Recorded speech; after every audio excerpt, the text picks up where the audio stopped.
Well, again, welcome everybody to our Monday night call for Nyloxin, and what a great night you chose to get on the conference call, because tonight, folks, we have some special guest speakers standing by, some people that play a very, very important role with the future of our company, and I'm not going to introduce the keynote speaker because I'm going to let our next guest speaker do that, and that's Mr. Robert Blackman, who is a gentleman that's had over 34 years of experience in our industry, ladies and gentlemen. He has written 2 books about the industries and has built some huge organizations, very, very successful.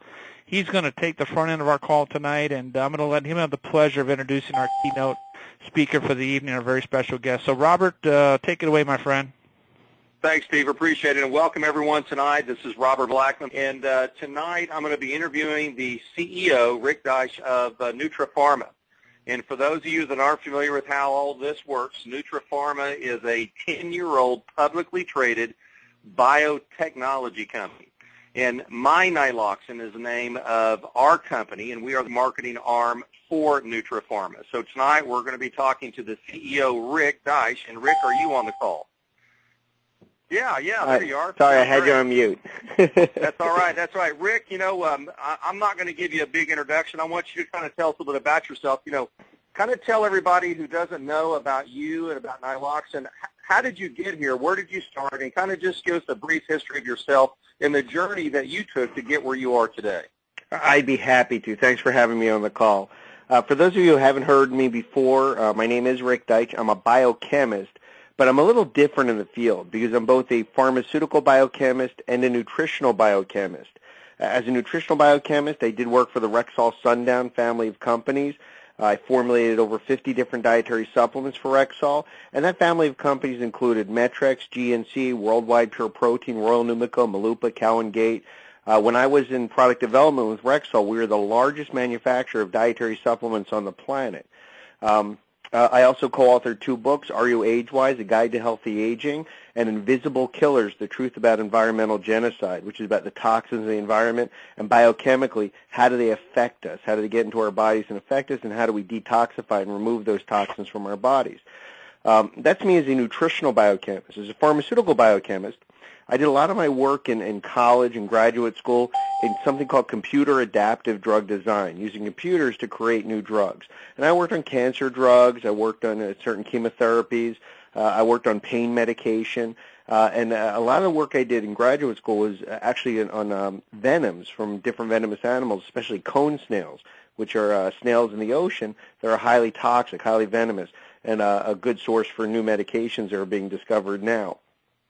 So I had been working with a lot of different pharmaceutical companies, working on different drugs, and I was approached by NutraPharma in 2002 that was, in essence, a new biotech company that was looking to expand, looking to gain new intellectual property.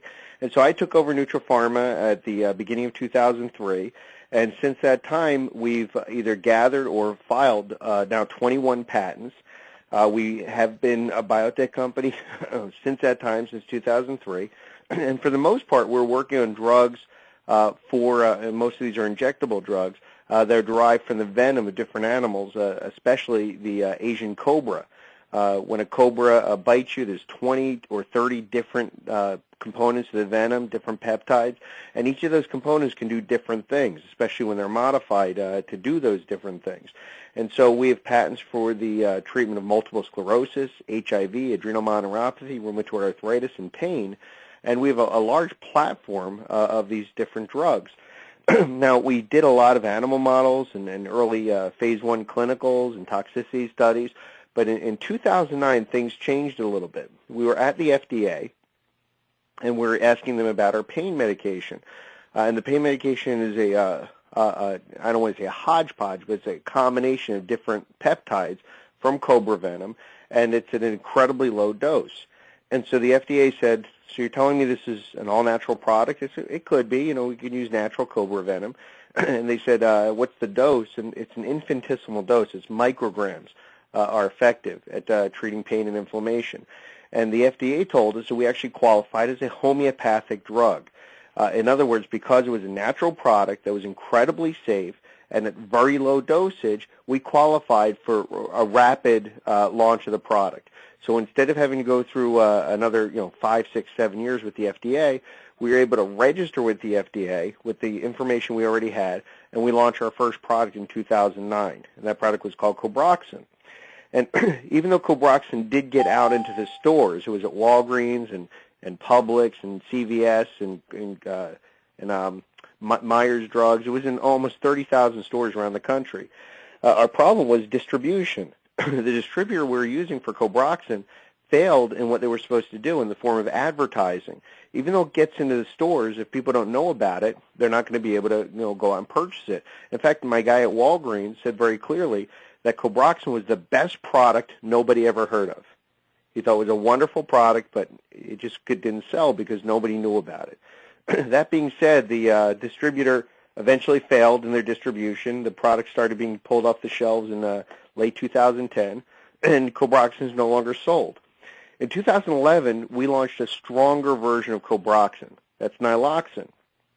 And in this time, we've been studying Nyloxin. We've been registering it in foreign countries, filing patents in foreign countries, and getting ready for what is really the relaunch of the Nyloxin product line. Instead of doing what they did back in 2009 and 2010, what we did with the third-party distributors, we said that this really needs to be a person-to-person launch. This needs to be people sharing the product with other people. Now understand, I worked in network marketing at Rexall. I was head of product development for Rexall Showcase, which eventually merged with Enrich and became Unicity. And I loved that we could launch a product directly into a distributor force. That at one time we had, I believe, 70,000 paid distributors and in 14 countries, and we could launch a product, and I could educate people about that product, and rapidly got in the hands of people that desperately needed it, and we generated incredible stories and changed people's lives.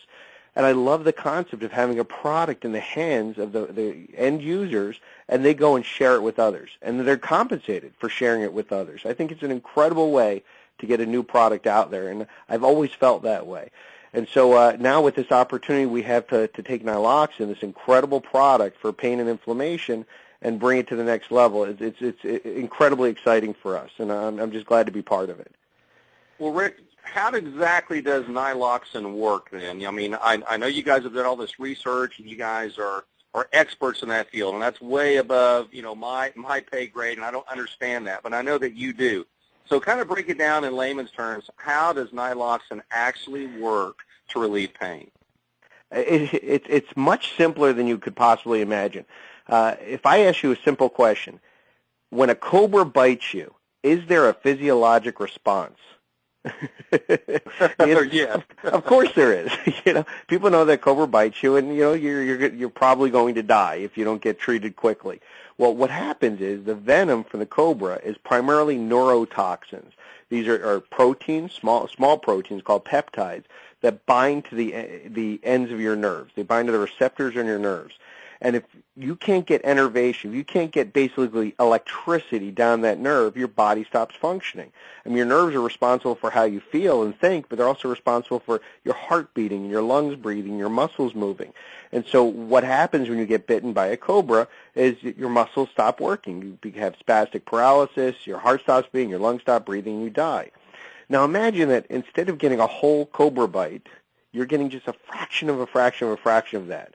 You're only getting certain proteins that we standardize in every bottle, so we know exactly what's in every bottle, and you're getting a 1/10,000th dilution of what a normal cobra bite would be.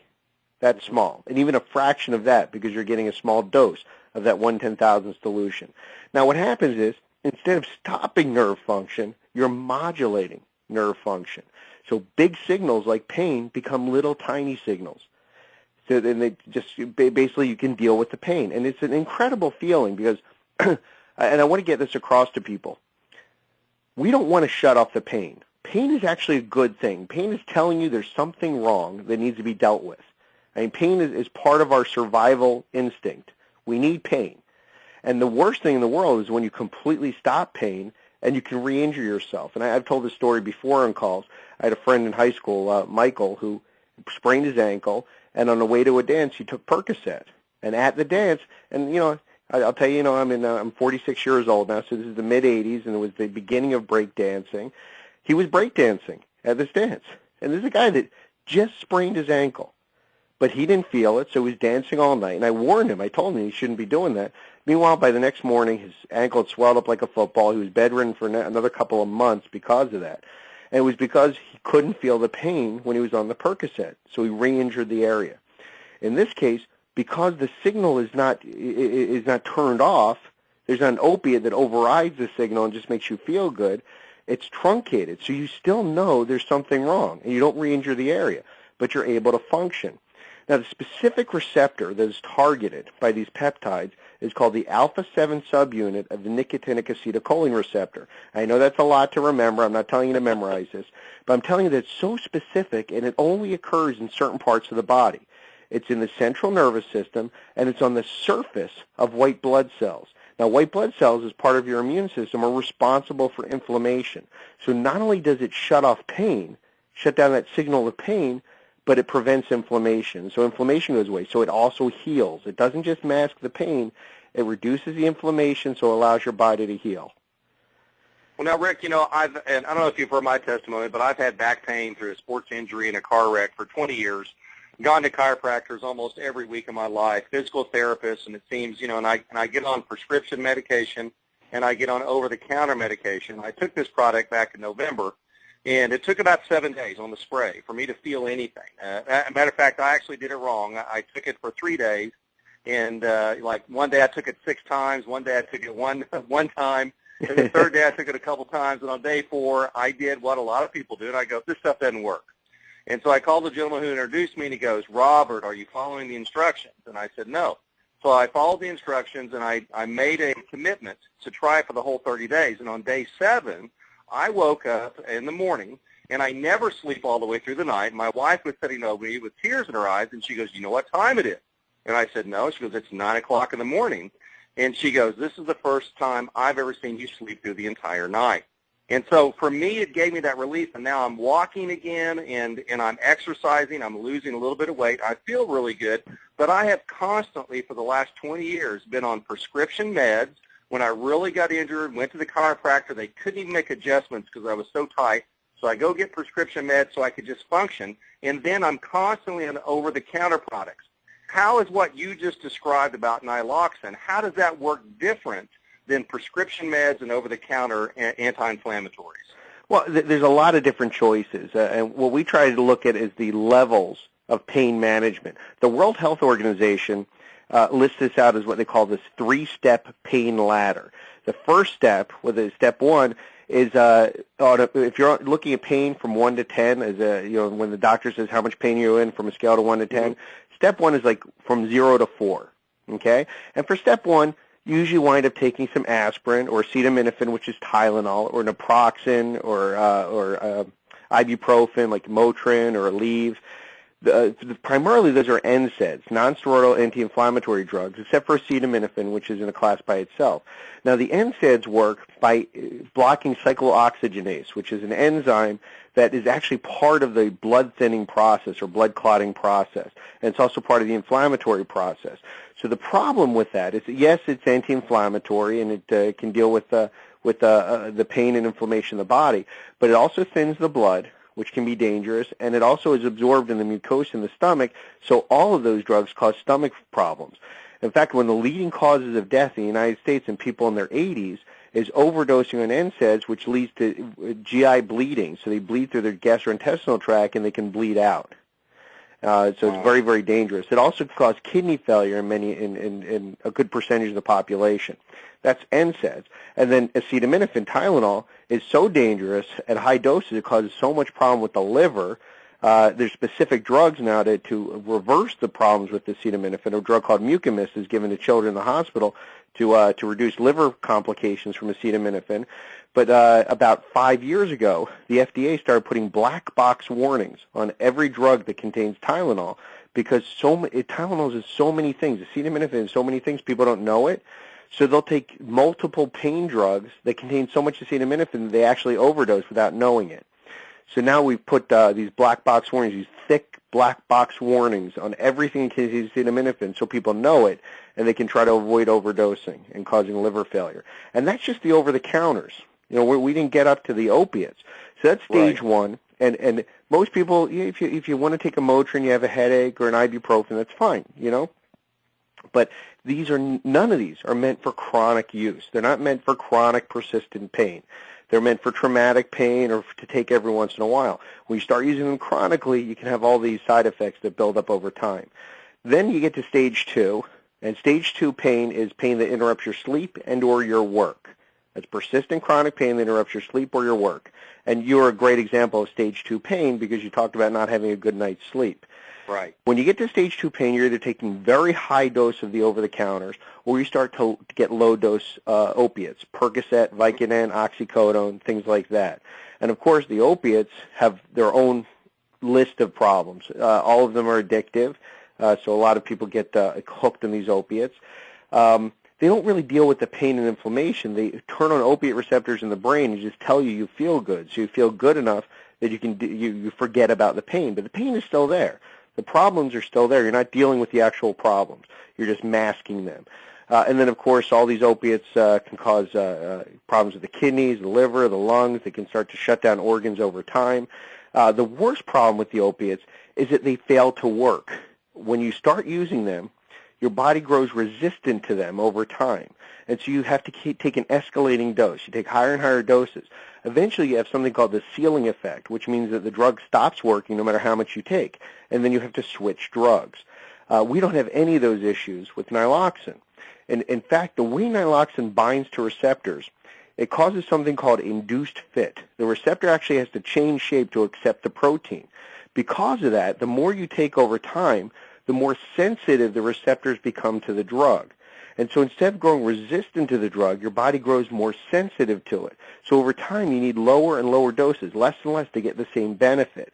And you're going to find out that after you start using it for a few weeks, you're going to find out you can take lower doses and still get the same benefit from the drug with no ceiling effect and no side effects.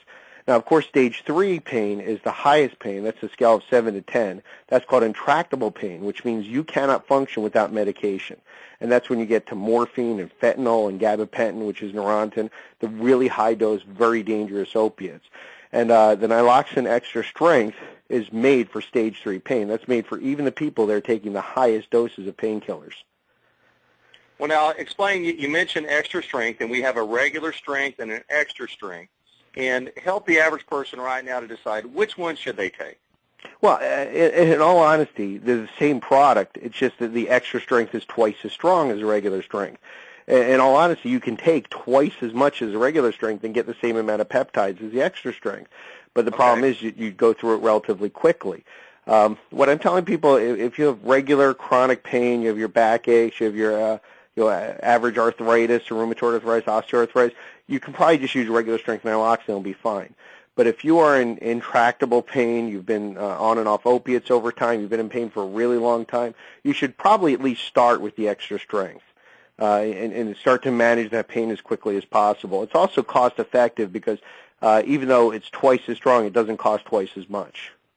I got it. Okay, now you had mentioned to me one time we had a conversation about migraines, and one of my next questions was, when do you use the spray and when do you use the gel? And you kind of mentioned something to me about the migraines. Share that with everyone. Yeah, well, there's over 26 million Americans that are what we call migraineurs, which means they suffer migraines at least once a month. And if anyone's ever had a migraine headache, it is absolutely debilitating. You get spasming in the blood vessels in the head. You get you're light sensitive. You become nauseous. Many people lose work. Most drugs for migraine headaches are you can either take the drug prophylactically, and a lot of those drugs are highly toxic, or you can take it intervention-wise. When you first get a migraine, it shortens the time. But even those drugs are, for the most part, highly toxic. What we found with the Nyloxin is if people use the Nyloxin spray, it's prophylactic. It can prevent migraine headaches. And people that I've talked to that suffer 3 migraines or more a month, true migraineurs with aura, where they actually see fuzziness, they see an aura before they actually suffer a migraine. It's the worst kind of migraine. These people would take the spray, and they would tell me that they just didn't get a migraine headache, and it would be months before they suffer migraine. Even when they did, it was very mild. That's for prophylactic. You take the oral spray. Now, we found that when people were suffering a migraine or tension headache, if they rubbed a little bit of the gel on their temples and or the back of their neck, their migraine would ease up almost right away, and most people reported their migraines would stop within a half hour. So you can certainly use the gel and the spray, but you got to understand the difference between migraine headaches and other types of headaches. Migraine headaches are spasmolysis, basically spasming of the blood vessels in the head. And that's what differentiates it from other types of dehydration headaches or tension headaches or allergy headaches. And so if you can do anything that's going to reduce inflammation, reduce the spasming of those blood vessels, it's going to help the migraine headaches. And we feel that's why the gel seems to help people in the middle of a migraine. Okay, that's great. And that's great information, because I have a lot of friends that have migraines to tell them to use both. And I really like that advice. Now, my father was a World War II vet, and so I'm very supportive of our military and the freedoms that we have. And I found out that NutraPharma has a military strength to help the troops. And just kind of share with everyone how you guys got into that and what that program's all about. Well, about 3 years ago, I read an article from the Pentagon that said that they were investigating the use of opiates in the military, and that many soldiers were taking opiate drugs but not even telling their commanding officers. They didn't want to tell people they were on the drugs. They were, in many cases, getting them illegally. And it was because they didn't want to be passed over for promotion or anything if they had these chronic pains or were unable to, function in the field. So there was a big push to discover what the problem was with opiate use in the military. So that's the first time I looked at it and started talking to some military people. It got worse the more we investigated, because later they talked about the use of over-the-counter medication. In fact, Motrin is called Ranger candy. The Rangers, really? They pop it like candy, like Tic Tacs. They take so much of it. And the big concern there is not just the fact that they're taking this drug, they're abusing the drug, which they shouldn't be taking so much of it, but it does cause stomach upset and GI distress, and it thins the blood. So when these people get injured, they can bleed out. They don't clot as well. And so it's very dangerous for these people in the field.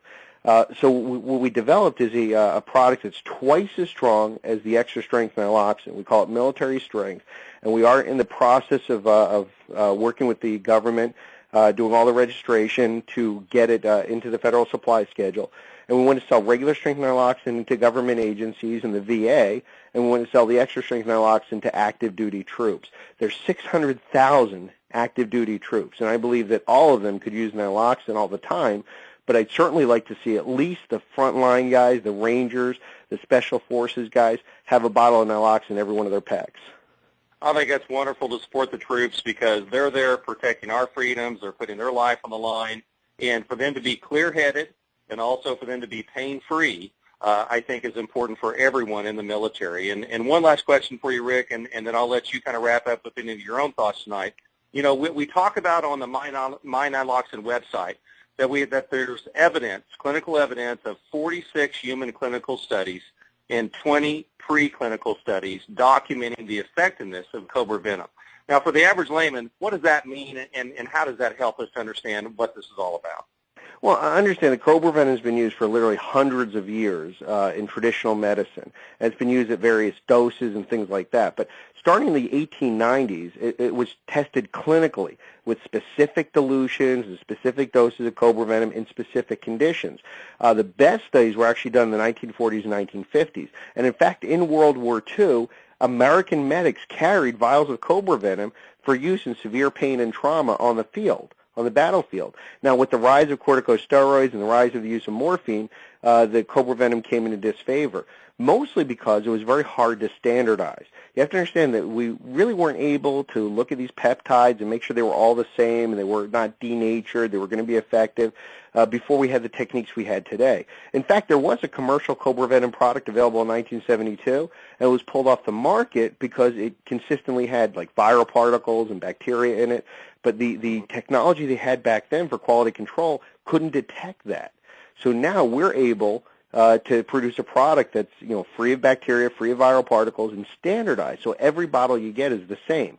We know what's in it. We know those same peptides are in each and every bottle, and so it's a completely different animal.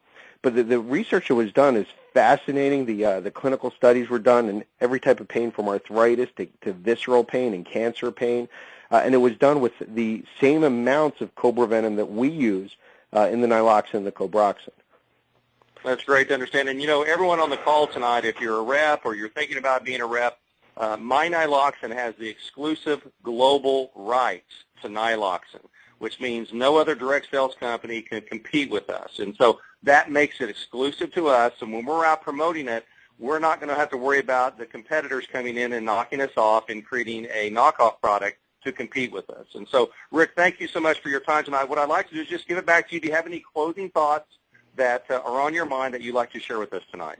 I'm, as I said before, I'm incredibly excited about what you guys are doing, getting the word out, getting this product in the hands of people that need it. I've heard already dozens of testimonials just from the Nyloxin distributors, and this is aside from the testimonials that we've seen with the product over the last few years. I will say this. Someone did mention over the weekend they were concerned about safety of the product, especially for children or animals. I first want to start with children. Understand the product is incredibly safe. There is a risk of allergic response in about 1 in 2,000 people will have a natural allergy. Anytime you have a natural product, some people are going to be allergic to it, but the allergy is incredibly mild. It can cause like a slight rash, things like that, and it reacts well to an antihistamine. So if anyone is allergic to it, if you find that 1 in 2,000 person that's going to have an allergic reaction, it's going to be a mild reaction. They should just take a Benadryl or any over-the-counter antihistamine, and they just know they can't use that product because they're allergic to it. Otherwise, it's got an over 99% effective rate, which is better than any other pain medication on the planet. And, of course, the safety profile is better. But when it comes to sheer safety, we have tested this product with huge doses in individuals. We had people take what amounts to a 36-month dose, what would amount to 36 bottles of regular strength Nyloxin at one dose, at one time. And we saw, the only side effects we saw were, and imagine this huge dose, 36 bottles at one time. The only side effects we saw are slight dehydration, and we do tell people if they're taking large amounts of Nyloxin, they should drink plenty of water because it could cause slight dehydration. And this particular individual had a side effect called diplopia, which is he had double vision for a few minutes. That went away after a few minutes. Otherwise, it was completely safe. And diplopia is one of those side effects that everyone loves because, basically he says, okay, I'm seeing two of you. Oh, now one of you, it's gone. You're better. Right. It's one of those great side effects that you can't even measure the time that you have the side effect. But that was 36 bottles in one dose. So what I tell people is if your child gets in your Nyloxin and drinks a whole bottle, your worst case scenario is you have to go buy another bottle. It's not going to hurt him. Okay? Right. And then, of course, with animals, we're already in the process of manufacturing our newest product, which is Pet Pain Away, basically Nyloxin for dogs and cats. And we've seen incredible things with the Nyloxin in our companion animals.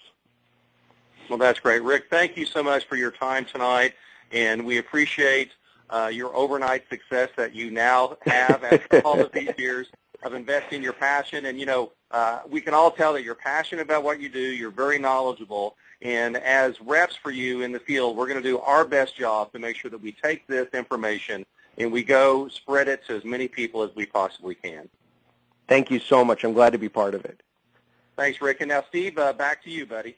Okay, Robert and Rick, thank you. Great job. What a phenomenal interview. And I know that this recording will be going out all over the country here in the next couple of days. It's absolutely phenomenal information.